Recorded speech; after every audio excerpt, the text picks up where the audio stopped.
Subscribe करें और bell दबाएं ताकि कोई खबर रह न जाए।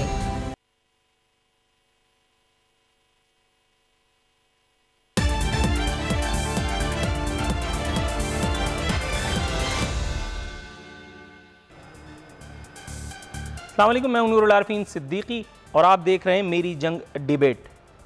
आज की डिबेट का मौजू है, क्या सियासी इत्तेहाद के बगैर कोरोना से लड़ना मुमकिन है। ट्विटर पर इस हवाले से जो इनेकाद किया गया था पोल का, उसके रिजल्ट्स कुछ इस तरह से हैं कि 32.7% लोगों का ख्याल है कि हाँ, 67.3% लोग नहीं कह रहे हैं, जबकि फेसबुक पर 25% लोग असबात फरमाते हैं और 75% लोगों का ख्याल नहीं में है। इससे पहले कि मेहमानों को तारुफ़ कराऊं, किसी और डिटेल में जाऊं, प्रोग्राम के बाकायदा आगाज़ से पहले एक छोटी सी रिपोर्ट हमने कंपाइल की है, पहले वो देख लीजिए, उसके बाद फिर अपनी गुफ्तगू को आगे बढ़ाते हैं। अपने मेहमानों का तारुफ़ आपसे करा दूं, मेरे साथ पाकिस्तान तहरीक इंसाफ से मौजूद हैं जनाब महमूद मौलवी साहब, पाकिस्तान पीपल्स पार्टी की तर्जुमानी के फ़राइज़ अंजाम दे रहे हैं नदीम असगर कायरा साहब, और राना एहसान अफजल ख़ान साहब मुस्लिम लीग नवाज़ से आज हमारे साथ इस शो में मौजूद हैं। पिछले कुछ दिनों में इत्तेहाद बैनु सियासतदान का जो मुज़ाहरा किया गया, वो तो पूरी कौम ने ज़ाहिर है कि अपने आँखों से देखा है, उस पर कुछ और कहने की ज़रूरत बाकी ही नहीं बचती। खान साहब का बहैसियत वज़ीर आज़म उस एक इजलास में शरीक होना, स्पीच देना और अपना खुतबा देते ही वीडियो लिंक ऑफ करके चले जाना, ये कोई अगर ऐसी बात है कि जिससे ये कौम शशदर रह जाए तो मेरा ख्याल है इससे बड़ा झूठ इस सदी में बोला नहीं जा सकता। इमरान खान साहब को जो लोग करीब से बल्कि इंतहाई करीब से जानते हैं, वो जानते हैं कि कुछ यही एटीट्यूड इमरान खान साहब का ऐन उस वक्त से है कि जब वो हमारे क्रिकेटिंग सुपरस्टार थे, और अगर वो क्रिकेटिंग सुपरस्टार वज़ीर आज़म बन गया तो अब आप इतनी ट्रांसफॉर्मेशन तो उससे ना एक्सपेक्ट करें कि आपको खुद किसी दिमागी अमराज के डॉक्टर से रुजू करना पड़ जाए। यही इमरान खान है, यही इमरान खान साहब का रवैया है। आपको डील करना है तो इसी रवैये से डील करना होगा। ये थी इमरान खान साहब की चेतावनी, जो कबूल करने से कतई इनकार कर दिया शहबाज शरीफ साहब ने। शहबाज शरीफ साहब ने खुल करके अपने एतराज़ात का न सिर्फ इजहार किया बल्कि अपना डिस्प्लेजर उसे एक प्रेस कॉन्फ्रेंस, उसे एक इजलास से बायत में उन्होंने उसको जाहिर भी किया। बिलावल साहब ने बाकायदा एक प्रेस कॉन्फ्रेंस की और उस एक प्रेस कॉन्फ्रेंस में उन्होंने जो अल्फाज इस्तेमाल किए वो डुप्लिकेशन हो जाएगी अगर मैं दोहराऊँ तो, लेकिन लुब्बे लुबाब ये कि इस वक्त पाकिस्तानी सियासतदान जो हैं वो खुद एक प्लेटफॉर्म पर इकट्ठे होते दिखाई नहीं दे रहे हैं, और जाहिर है कि ये मुनक़सिम आवाज़ें अगर पूरी कौम को इत्तेहाद का दर्स देंगी तो माँ सिवाय हंसने के और आप कुछ कर नहीं सकते।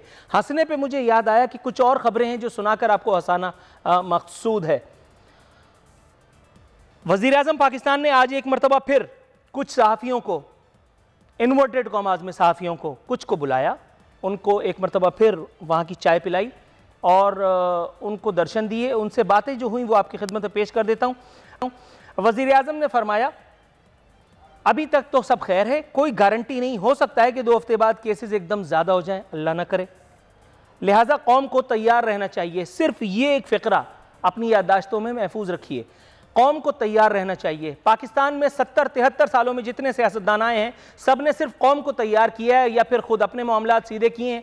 खान साहब भी उन्हीं वज़ीर आज़म में से एक निकले जिन्होंने हर मरतबा या तो कौम से कुर्बानी मांगी या कौम को तैयार रखने हैं क्या करके, और उसके बाद फिर गोशे आफियत में चले जाते हैं। आगे बढ़ते हुए मेरे मौसूफ वज़ीर आज़म कहते हैं, कोरोना फैलने पर ईरान ने पाकिस्तानियों को धकेल दिया। हुजूर वाला, ये तो फिर आपके खिलाफ FIR कट गई, क्योंकि आप पाकिस्तान की तारीख के वो वाहिद वज़ीर आज़म हैं जिसने खुद ईरान की सरजमीन पर खड़े होकर के अपने खिलाफ, अपने मुल्क और अपने इदारों के खिलाफ FIR कटवाई थी। आपने कहा था पाकिस्तान से ईरान में दखल अंदाजी की जाती रही है। अगर मैं गलत कह रहा हूं तो जरा रिकॉर्ड निकालिए और देखिए पाकिस्तान में 73 साल में कितने वज़ीर आज़म ऐसे हैं जिन्होंने खुद अपने मुल्क और अपने रियासती इदारों के खिलाफ बैरूनी सरजमीन पर खड़े होकर FIR कटवाई है। दूसरी बात, एक बात उन्होंने ठीक भी की, ऐसा नहीं कि आज कोई भी बात उन्होंने ठीक नहीं की, बहुत अच्छी बात उन्होंने की जिससे मैं 2000% इत्तेफाक करता हूं। खान साहब ने फरमाया, कई साल से हुकूमत करने वाला तबका आज हुकूमत पर अस्पताल न होने पर तनकीद कर रहा है। बिल्कुल दुरुस्त। शहबाज शरीफ साहब, बिलावल जरदारी साहब, या उससे पहले आसिफ जरदारी साहब, या उससे पहले बेनज़ीर भुट्टो साहिबा, या उसके बाद नवाज शरीफ साहब, ये अपनी अपनी दौर में अपनी अपनी हुकूमतों में क्या करते रहे जो आज ये तहरीक इंसाफ को, इमरान खान को अस्पताल ना होने का, वेंटिलेटर ना होने का, या पूरे जो हिफाजती इंतजाम हैं वो ना होने का ताना दें। यहाँ इस बात से बिल्कुल हम मुत्तफिक हैं। प्रेस कॉन्फ्रेंस, जब वो मीडिया कॉन्फ्रेंस कर रहे थे तो बड़ी संजीदगी थी, मैं भी अपने काम रोक करके उनको सुन रहा था, लेकिन जैसे ही उन्होंने एक शोशा छोड़ा मैंने फ़ौरन चैनल चेंज करके बच्चों को टॉम एंड जेरी देखने में लगा दिया। मैंने कहा अगर हंस नहीं है तो खुल करके हंसे आदमी।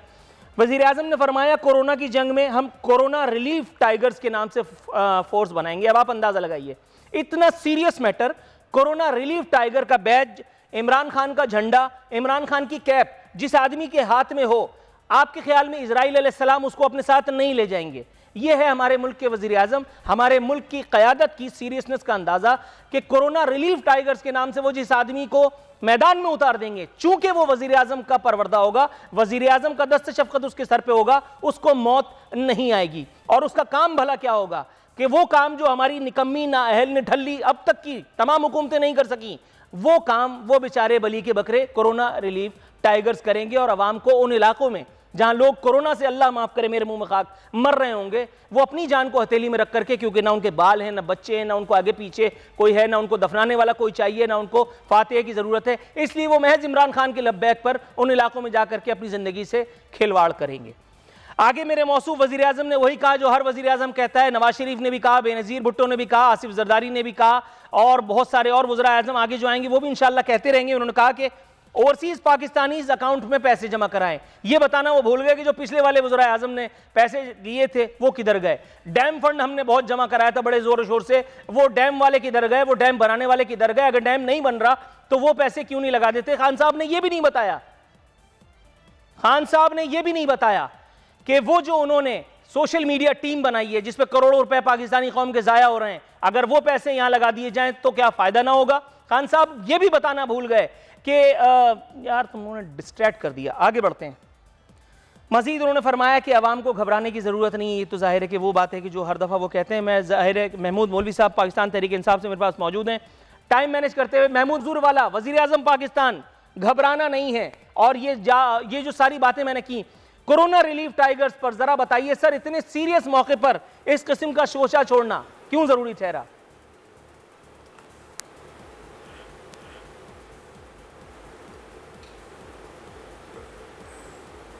बिस्मिल्लाहिर्रहमानिर्रहीम, बिस्मिल्लाहिर्रहमानिर्रहीम।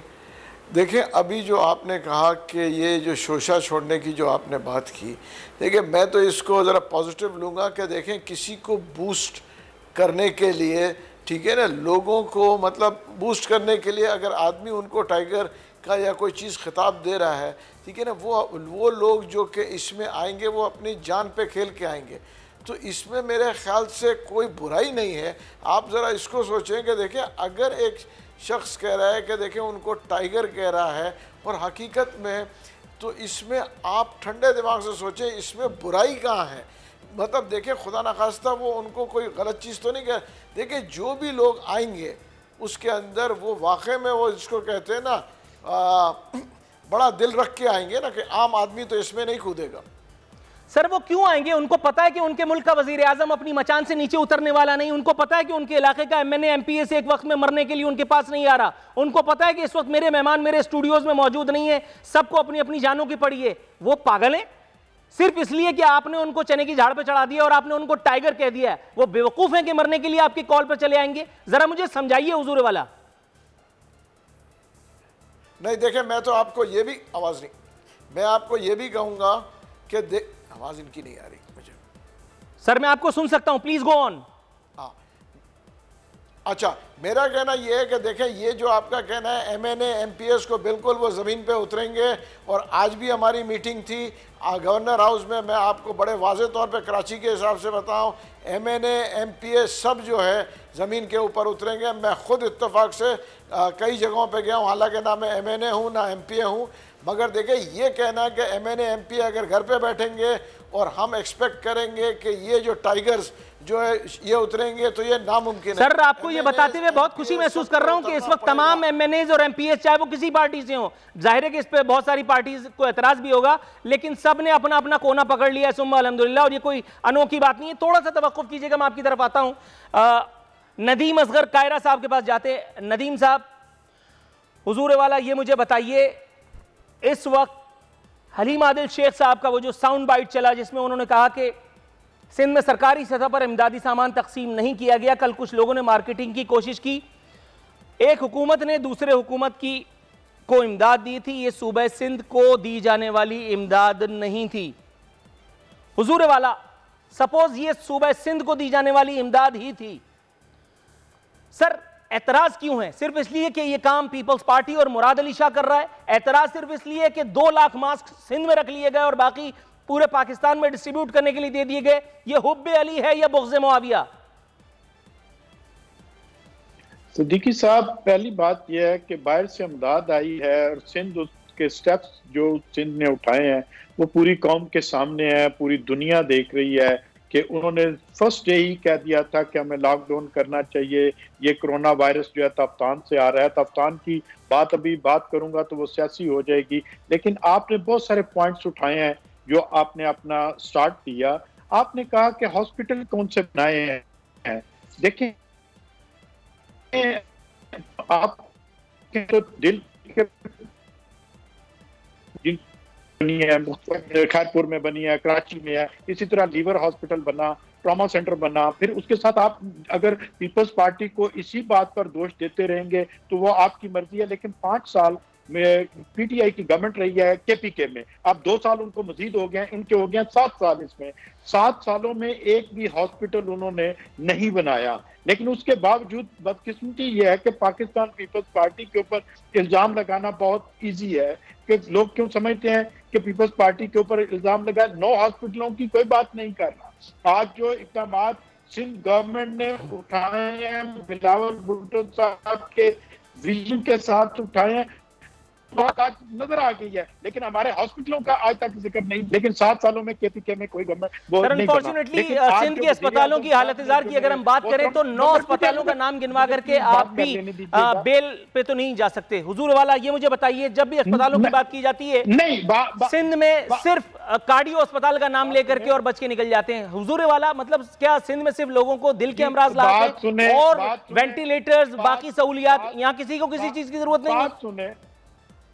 बात सुने, जो हंगामी हालात में वेंटिलेटर की ज्यादा जरूरत होती है, इसमें कोई शक नहीं। लेकिन जो मेरे भाई कह रहे थे कि कोरोना टाइगर फोर्स बना रहे हैं, बात यह है नहीं सर, कोरोना टाइगर फोर्स के बारे में मैंने बात कर ली। काइंडली आप मुझे ये बताइए कि सिंध में वेंटिलेटर्स न होना, ये पिछले 10 साल में आपकी हुकूमत की नाकामी क्यों नहीं? मैं आपको बताने लगा हूं, जितने वेंटिलेटर्स की अस्पतालों में जरूरत होती है वो मौजूद है, लेकिन जो क्राइसिस हम देख रही है, पूरी दुनिया देख रही है, क्या कोई अमेरिका जो है वो वेंटिलेटर प्रोवाइड कर सकता है? नहीं कर सकता। आपकी बात को आप दूसरी साइड पे लेकर जा रहे हैं। मेरे भाई, बात समझने की कोशिश करें। हमें जिस चीज की जरूरत है अभी हमें जरूरत यह है कि हमें क्या करना चाहिए। इस वक्त जो आफत आई है उससे निपटने के लिए हमें क्या करना चाहिए, गवर्नमेंट को क्या करना चाहिए, अवाम को क्या करना चाहिए। आज देख लेना, टाइगर फोर्स की जो मैं बात करने की, वो क्या है? वो कह रहे हैं कि लोगों को खाना पहुंचाने के लिए मैं बना रहा हूं और 31 को इसकी रजिस्ट्रेशन होगी। भाई, ये बात ये है कि मैंने पहले भी कह रहा हूं, मैं बार बार ये कह रहा हूं कि हमारे पास 3 लाख से अबव टीचर है पंजाब में। इसी तरह हमारे पास 4-5 हजार के करीब यूनियन काउंसिल है। इसी तरह हमारे पास 25,000 के करीब नंबरदार बनते हैं। इसी तरह सेक्रेटरी यूनियन काउंसिल बनते हैं। अगर पटवारी बनते हैं, उनको हम रजिस्ट्रेशन उनकी करने की भी जरूरत नहीं है, उनको इस्तेमाल करें और लोगों का बायोडाटा इकट्ठा करें और बायोडाटा इकट्ठा करके हम उसी वक्त लोगों की। सर, थोड़ा सा तवक्कुफ कीजिएगा, मैं आपकी तरफ आता हूं। यहाँ ब्रेक पर जाने की कॉल दी जाने वाली है नदीम असगर कायरा साहब। इससे पहले कि ब्रेक पर जाऊं, मैं राना एहसान अफजल खान साहब के पास जाऊंगा। राना साहब, सर काइंडली अगर आप ये मुझे बताएं तो मैं मशकूर होऊंगा कि शहबाज शरीफ साहब भी बहुत इंतज़ार के बाद, देर आए दुरुस्त आए, बहरहाल वो आ गए। आने के बाद उन्होंने कौम से कुछ गुफ्तगू भी फरमाई। कल उन्होंने 10,000 मास्क वगैरह का अतिया वगैरह भी दिया। कुछ प्रोएक्टिव अल्हम्दुलिल्लाह वो नज़र तो आते हैं सर, लेकिन महज उनकी फुर्तियों से होगा क्या? अगर आपको रिस्पॉन्स नहीं मिलेगा, क्योंकि आप अपोजिशन में हैं, आप हुकूमत नहीं हैं, आपके अपने हाथ में चेन ऑफ कमांड नहीं है, सर क्या फरमाएंगे?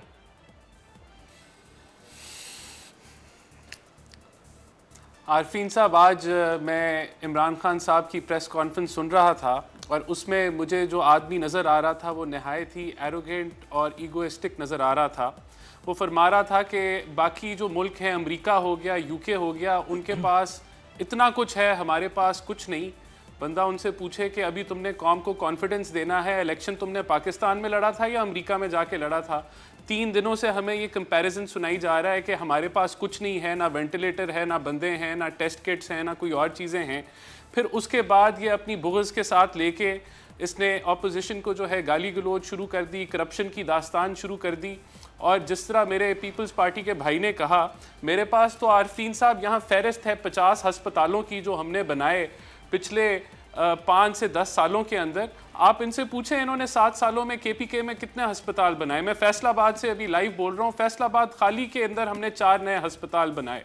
तो ये बात असल में वेंटिलेटर्स की शॉर्टेज की नहीं है, बात यह है कि इनको ख्याल वेंटिलेटर की इंपोर्ट का अब आया, 2 माह पहले नहीं आया जब वुहान के अंदर हमारे पाकिस्तानी बच्चे चीख रहे थे। और आज तो उन्होंने अपनी प्रेस कॉन्फ्रेंस में ये एडमिट कर लिया कि ताफ्तान में चीज़ें मैनेज नहीं हो सकी प्रॉपरली। पहले वो बलूचिस्तान की गवर्नमेंट को शाबाश दे रहे थे, आज उन्होंने इस चीज़ को एडमिट कर लिया क्योंकि ये जो वायरस है बाकी मुल्कों में तो शायद ये गलती से चला गया और एयरपोर्ट के ऊपर इतनी हैवी ट्रांसपोर्ट थी। अब यहाँ हम तो जो ये वायरस है ताफ्तान से सिक्योरिटी के अंदर लेके आए हैं और हमने पाकिस्तान के अंदर इसको जो है वो रिलीज़ किया है। और ये इमरान खान साहब खुद कहते हैं कि 70 से 80% वायरस जो है ईरान से आया है। तो इनके तो ये हालात हैं। बाकी आपने शहबाज शरीफ साहब की बात की, तो ये एक बदकिस्मती है कि पूरी उन्होंने शहबाज शरीफ साहब ने तो आते ही सारे जो लीडरान हैं ऑल पार्टीज़ के उनसे रब्ता किया, बिलावल भुट्टो से रब्ता किया और सब लोग इकट्ठे होके गए। इसी जो है वो फैसले के साथ गए कि कौम को यकजहती की ज़रूरत है, यूनिटी की ज़रूरत है, हमें एक जॉइंट मैसेज जाना चाहिए है। लेकिन इमरान खान साहब ने अपनी तकरीर की और उन्होंने ये नहीं सोचा कि ये सब लोग आए हैं, मैं इनको थोड़ी इज्जत ही दे दूं। तो मसला ही यही है, it is this arrogance, it is this egoistic attitude जो यहाँ आज हम जिसकी वजह से आज इधर सर यहाँ वक्त होने वाला है एक ब्रेक का आपने, लेकिन जो मैं इंशाल्लाह ब्रेक के बाद वापस आता हूँ तो महमूद मौलवी साहब से ये दरख्वास्त करेंगे कि ज़रा थोड़ा सा मज़ीद डिस्क्राइब करें कि ये एरोगेंस है, ये इनकी ईगो के मामलात हैं या ये दर हकीकत कुछ और मामला है जो हम कम अक्लों को समझ में नहीं आ रहा। एक मुख्तसर सा ब्रेक।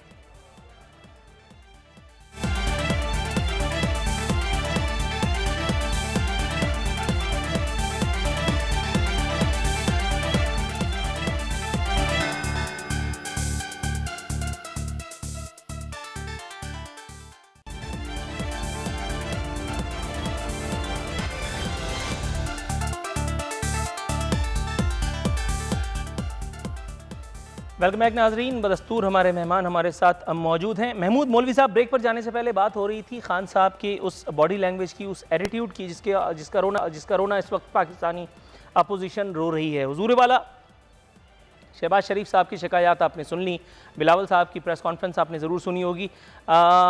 मरियम औरंगज़ेब साहिबा फरमा रही हैं जब तक आपके दिमाग से सियासी इंतकाम का वायरस नहीं निकलेगा आप कोरोना का मुकाबला कैसे करेंगे। कौम कोरोना कोरोना कर रही है और आपका रोना ही ख़त्म नहीं हो रहा। ये सिर्फ आपकी इन्फॉर्मेशन के लिए था, इसको रिस्पॉन्ड करना ज़रूरी नहीं। सर जानना ये चाहूँगा कि वो कहते हैं वो आला ज़र्फ़ होते हैं, वो जो आला ज़र्फ़ होते हैं वो झुक कर मिलते हैं। सर आप वज़ीर आज़म हैं, ठीक है आपके हाथ में आना इक़्तिदार है, लेकिन 2 बातें हैं, ना आप मुल्क के पहले वज़ीर आज़म हैं और ना ही आखिरी। आपसे पहले बहुत आए और चले गए और आप भी यकीनन यहीं रह जाएंगे, फिर दूसरा कोई आ जाएगा। सर ये कर्रोफर, ये जो अनाने इक़्तिदार हाथ में आने के बाद ये जो अक्सर गर्दनों में सरिया आ जाता है, पिछले वालों का हशर देख करके क्या लोगों को समझ में नहीं आता या उनको उनकी जिम्मेदारियों का एहसास नहीं होने पा रहा किसी एक ख़ास वजह के सबब, किसी एक ख़ास चीज़ के सबब? मैं इस बारे में ज़्यादा कुछ इज़हार ख्याल करना नहीं चाहता, आप ज़हीन आदमी, इशारा भी समझते हैं।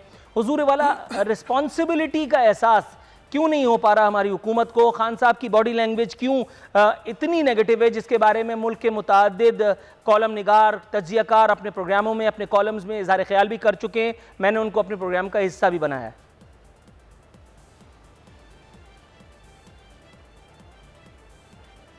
आवाज़ नहीं आ रही। देखिए मैंने आपकी जो पहली चीज़ें सुनी, देखिए एक चीज़ मैं कहूँ कि ये लोगों का देखने का अंदाज़ है कि आप ये उसको देखें ना, आप ये समझ रहे हैं कि जी उसको कोई कहेगा कि उनके उसमें सरिया है या कोई कहेगा मगरूर है, ये हर एक के अपना देखने का अंदाज़ है। देखें जब नवाज़ शरीफ साहब प्राइम मिनिस्टर थे तो लोग कहते थे उनके गर्दन में सरिया है, जब आसिफ जरदारी साहब थे लोग कहते थे उनके गर्दन में सरिया है।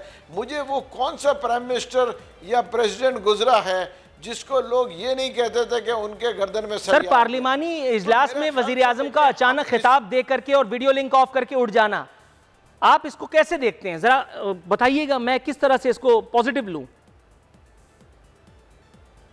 नहीं देखें, मैं बता रहा हूँ ना, वो आवाज देखें, वो जो उठ जाना आप कह रहे हैं, वो उठ जाना देखें वो ऐसा कुछ था नहीं। जैसे मतलब मैं ये कहूँगा कि उसको अगेन मैं यही कहूँगा कि आप देखने का अंदाज थोड़ा फर्क है, और ये एक नॉर्मल से चीजें हैं। देखिए इस वक्त हम सियासत सर, हम बहुत ही एबनॉर्मल हालात से गुजर रहे हैं, हम बहुत ही एक्स्ट्रा ऑर्डिनरी सिचुएशन में हैं।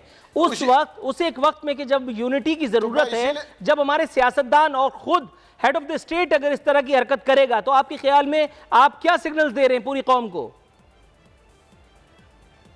नहीं देखें, मैं आपको बताऊं, देखें एक चीज़ ये मैं बताऊं आपको कि इस वक्त हम सियासत के ऊपर ना जाएं, इस वक्त हम जो इश्यूज हैं उसके ऊपर देखें ना। मैं कहूँगा शहबाज शरीफ साहब आए, ठीक है ना, वो अपने बड़ेपन का मुजाहरा करें ना। अगर एक आदमी इनका कहना ये है कि प्राइम मिनिस्टर गलती कर रहा है, तो इन्होंने भी तो उठा के निकल के चले गए। बिलावल सर, आपके ख्याल में वो इमरान खान साहब की मदद करते शहबाज शरीफ साहब?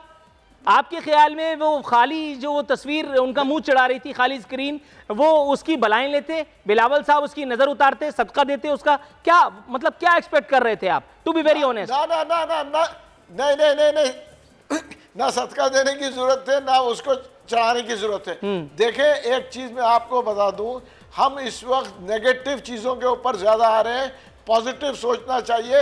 हम सब एक पेज पे आना सर, चाहिए। इसमें पॉजिटिव क्या है, आप मुझे वो भी तो नहीं दिखा पा रहे हैं ना जनाब मन, इसमें पॉजिटिव क्या है? देखें आप एक बात ये देखें ना, ये कोरोना ही एक पॉजिटिव चीज है जो सबको मेरे ख्याल से समझा रहा है, क्योंकि ये वाहिद बीमारी है जो कि अमीर गरीब हर तबके के किसी को भी लग सकता है। और वो आप देखें ना, जब प्रिंस चार्ल्स को लग सकता है वहां के उसको, तो हमारे को इस जहन से निकल जाना चाहिए कि ये अलग। तो ये मेरे ख्याल से कुदरत ये दिखा रहा है कि ये बात, सर आपकी बात 2000% दुरुस्त है, लेकिन टू बी वेरी ऑनेस्ट ये कोशिश कामयाब नहीं हो पाई। कोरोना हो जाएगा तो जवाब आपने कुछ दिया, थोड़ा सा तवक्कुफ कीजिएगा, मैं आपकी तरफ आता हूं।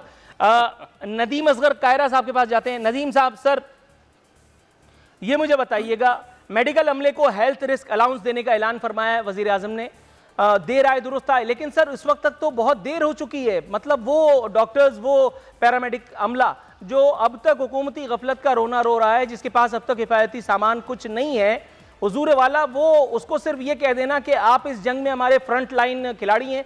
मतलब सिर्फ ये बिल्कुल वैसा ही नहीं है जैसे कराची में एक अल्लाह ताला का अजाब हमारे ऊपर वसीम अख्तर की सूरत में मुसल्लत है, और इस वक्त वो अपने घर के ड्राइंग रूम में ही है नजर आ रहा, और वहां से वो हमें कह देता है कि मैं सबके साथ हूं, जबकि इस वक्त वो बहादुराबाद वालों के साथ भी नहीं है। जरा बताइएगा मुझे। ये मैं असल समझता हूँ कि इस वक्त ये मुनासिब बात नहीं है कि हम मेयर कराची का जिक्र कर लें, या दूसरी बात यह है कि इस वक्त हमें ये देखना चाहिए कि हमने पाकिस्तान में जो ये इतना बड़ा पूरी दुनिया के ऊपर जो वबा फैली हुई है, इसका हमने मुकाबला कैसे करना है। हमारे डॉक्टर्स का मसला है, उन्होंने सर्विसेज देनी है, उनके पास वो वसाइल नहीं है।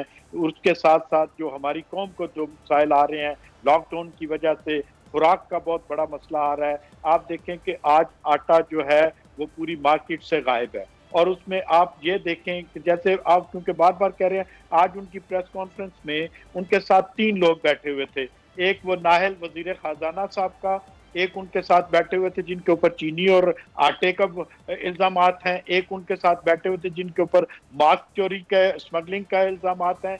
आप इन सारी चीज़ों को देखें कि वजीर आजम क्या संजीदा हैं, क्या वजीर आजम समझ रहे हैं कि मैंने 22 करोड़ अवाम को खुराक मुहैया करनी है, इतना बड़ा डिजास्टर आ रहा है, वो अभी तक उसी जगह पर फंसे हुए हैं कि मैंने किसको जेल में डालना है, किससे मैंने किस तरीके से बात है। कि आप प्रेस कॉन्फ्रेंस किसने बुलाई थी?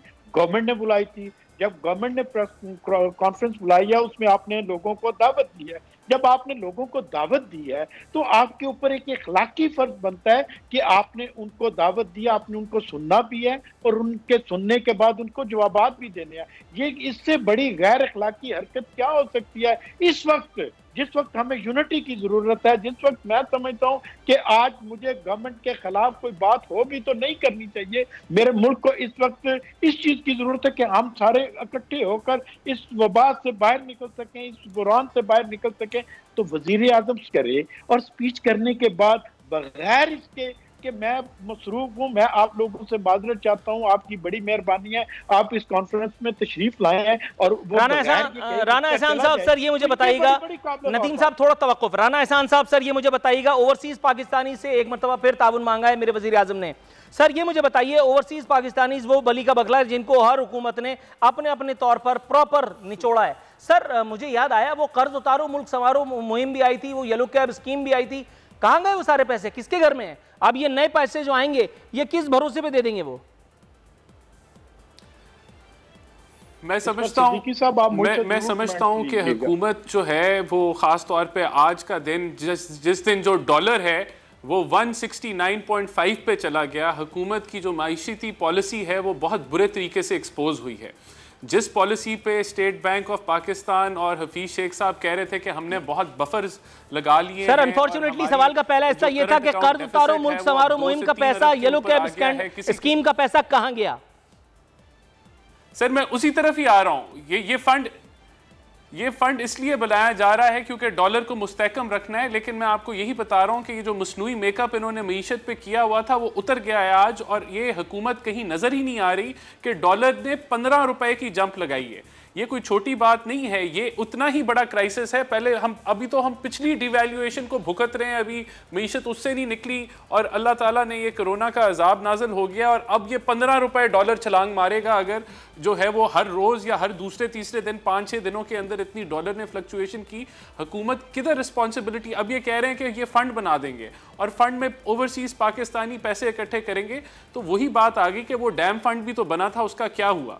और इस तरह की शायद देखें कि जो टाइगर फोर्स इन्होंने बना दी है, शायद सर अनफॉर्चुनेटली मुझे आपको दूसरी मर्तबा टोकना पड़ रहा है। सर मेरा सवाल पहले हिस्सा सवाल का ये था कि वो कर्ज उतारो मुल्क संवारो मुहिम, वो येलो कैब स्कीम के पैसे कहां गए? आप मुझे पूरी दुनिया की सैर करा रहे हैं, मेरा जवाब नहीं आ रहा। बिल्कुल वो उस वक्त भी कौम के पास ही थे, वो पैसे उन्हीं अकाउंट्स में थे और कौम के लिए ही खर्चे गए। लेकिन मैं समझता हूं ये इससे बड़ा लतीफा मेरा नहीं ख्याल है कि अगले 100 साल में कोई सुन पाएगा। टू बी वेरी ऑनेस्ट, ये उतना ही बड़ा लतीफा है जितना बड़ा लतीफा मेरे आज मसीहा ने सुनाया। उन्होंने कहा आजाद और गैर जानिबदार मीडिया मेरी ताकत है। मीडिया वालों का रोना रोएंगे एक ब्रेक के बाद।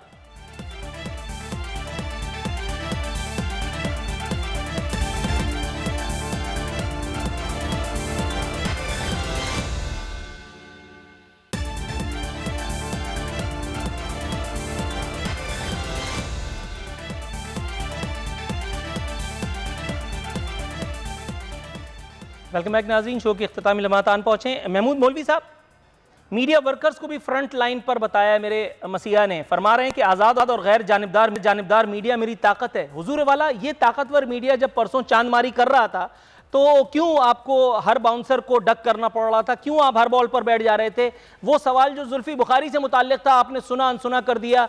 पिछली मरतबा आपने जहांगीर तरीन को क्लीन चिट दे दी थी, जिसके बाद FIA की भी जाहिर है कि जरूरत नहीं पड़ी कि गंदुम बहरान पर उनसे कुछ पूछ सके। मैं नहीं कहता कि वो इन्वॉल्व है, खुदा न खास्ता, मुझे यकीन है कि वो ऐन नेकोकार हैं। उसी तरह जिस तरह PTI में हर वो आदमी जिसने अपने गले में PTI का मफलर डाला वो ऐन इमाम काबा का पोता है। सर ये मुझे बताइए कि उस मीडिया की वो चांदमारी क्यों बुरी लगी थी? उसके बाद फिर वो यूथियों की वो ब्रिगेड जिसको आपने 4-4.5 करोड़ रुपए लोगों पर तबर्रा करने के लिए दिए, उसके बाद फिर आपने उनको वो इनाम दिया। सर ये तो बुरी बात थी ना पिछले एतवार में?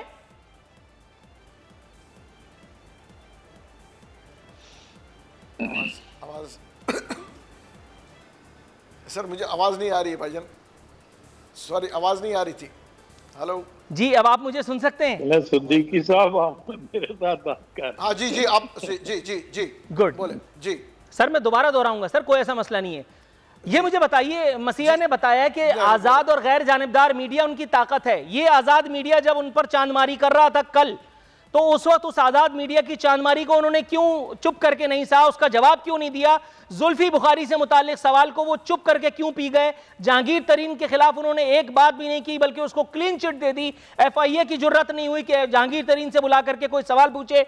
डॉक्टर जफर मिर्जा के खिलाफ FIA की तहकीकात कहां तक पहुंची? हर वो आदमी नेकोकार क्यों है जो इमरान खान साहब की बगल में बैठा है? हर वो आदमी रांदा दरगाह क्यों है जिसका ताल्लुक अपोजिशन से है? हर वो सहाफी मलऊन क्यों है? उस पर क्यों तबर्रेबाजी करवाई जाती है सोशल मीडिया ब्रिगेड के जरिए, जो आपकी हुकूमत से और आपके वजीर आजम से सवाल पूछता है?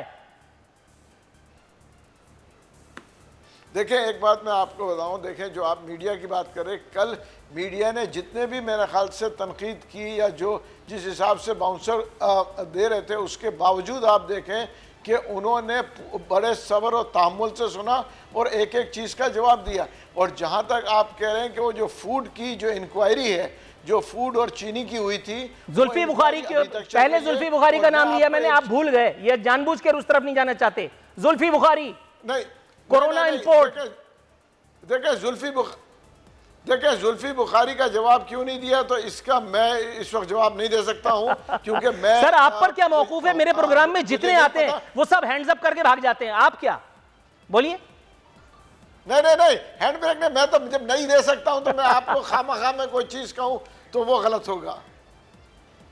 अच्छा ठीक है, समझे ना? हाँ, जहां तक जो आप जो गंदम की बात कर रहे हैं, ये मैं आपको एक चीज वाजे कर दूं कि गंदम का बहरान सिंध में ज्यादा था, पंजाब में और दूसरे शहरों में नहीं था।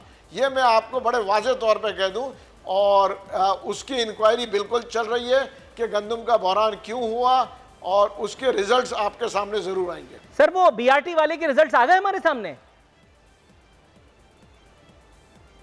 GIT के ऊपर।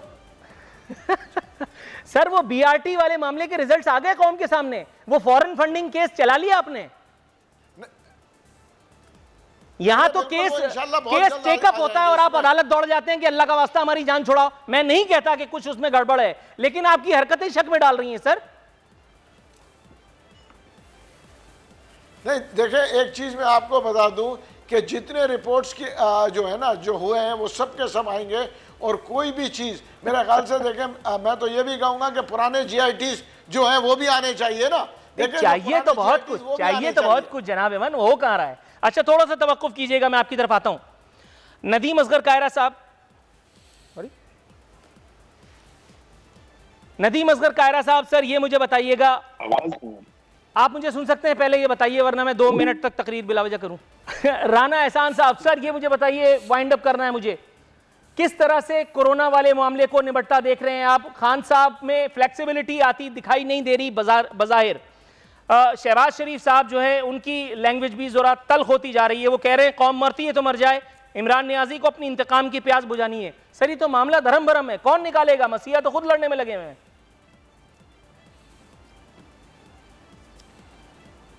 देखें, शहबाज शरीफ साहब तो यूनिटी के ऊपर काम कर रहे हैं, सारी इन्होंने लीडरशिप को इकट्ठा करके जो है वो गए वहाँ पार्लिमानी बोर्ड के ऊपर, वो कमेटी में गए। ये तो खैर शो करता है कि शहबाज शरीफ, जो बदकिस्मती से जो इमरान खान साहब हैं, वो जो है वो भुखलाए हुए नज़र आते हैं कि उनका कोई कंट्रोल नहीं हो रहा। आज भी वो कहते हैं कि लॉकडाउन नहीं करना, या लॉकडाउन की तरफ वो आहिस्ता आहिस्ता आएंगे, ये स्टेप वाइज है। भाई लॉकडाउन सिर्फ इसलिए करना ज़रूरी है कि हम इस चीज़ को फैलने से पहले ही अभी पकड़ लें। जिस तरह इटली में जब ये फैल भी गया, लॉकडाउन है भी, तो फिर उस लॉकडाउन का फ़ायदा कोई नहीं है। ये चीज़ शायद उनकी समझ में जो है वो आहिस्ता आहिस्ता आ रही है, और ये डे टू डे आप देख रहे हैं कि अपने फैसले जो हैं वो आहिस्ता आहिस्ता करके लेके जा रहे हैं। अब ट्रांसपोर्ट का जो आज का फैसला आया कि सप्लाई चेन जो है ये तो पहले दिन से बहाल होनी चाहिए, सप्लाई लॉकडाउन की मौजूदगी में ये बहाल होनी चाहिए। इसी तरह जो ये PTI की गवर्नमेंट है, बदकिस्मती से मैं तो कंडेम करूंगा शाहिद खाकान अब्बासी साहब का नॉन जो है वो बेलेबल वारंट जारी किया है नैब ने, और वो भी किसी छोटे से मामले में। यानी कि ये जो है इनके ख्वाबों में भी शायद इनको नवाज शरीफ और शहबाज शरीफ ही नज़र आता है। तो ये इनकी जो तवज्जो है वो इन्हीं कामों के ऊपर है। और ये सर मुझे वाइंड अप की कॉल दे दी गई है। नदीम असगर कायरा साहब, महमूद मौलवी साहब, राना एहसान अफजल खान साहब, तीनों मौजूद मेहमानों का अपनी शो में शिरकत पर करूँ कि आपने अपनी मसरूफियत के बावजूद हमारे प्रोग्राम के लिए टाइम निकाला। जबकि आप में से कुछ तो मुझे पहले से जानते थे, उसके बावजूद आपने ये रिस्क लिया। Thank you so very much for your precious time. Although कि हम इसमें कुछ डिसाइड नहीं कर सके, हमें कुछ नहीं पता चल सका कि हमारी हुकूमत की जो टोन है वो कैसे टोन डाउन की जाएगी। हमारी अपोजिशन जो है, जो चांदमारी पर उतरी हुई है, इमरान मुखालिफ जज्बात इस वक्त भड़के हुए हैं, किस तरह से उसको धीमा किया जाए, किस तरह से कौम को कोई निशानेरा दी जाए। अल्लाह ताला के हाथ में मेरे ख्याल है, और पाकिस्तान में सबसे ज़्यादा मसरूफ़ हमने अल्लाह मियाँ को रखा हुआ भी है। तो चलिए ये मामला भी अल्लाह ताला के सुपुर्द करके हम वाइंड अप करते हैं। अल्लाह ने चाहा तो इंशाल्लाह सब ठीक होगा। हुकूमतें ऑलरेडी बहुत सारे कामों में मसरूफ़ हैं। फ़ी अमानिल्लाह।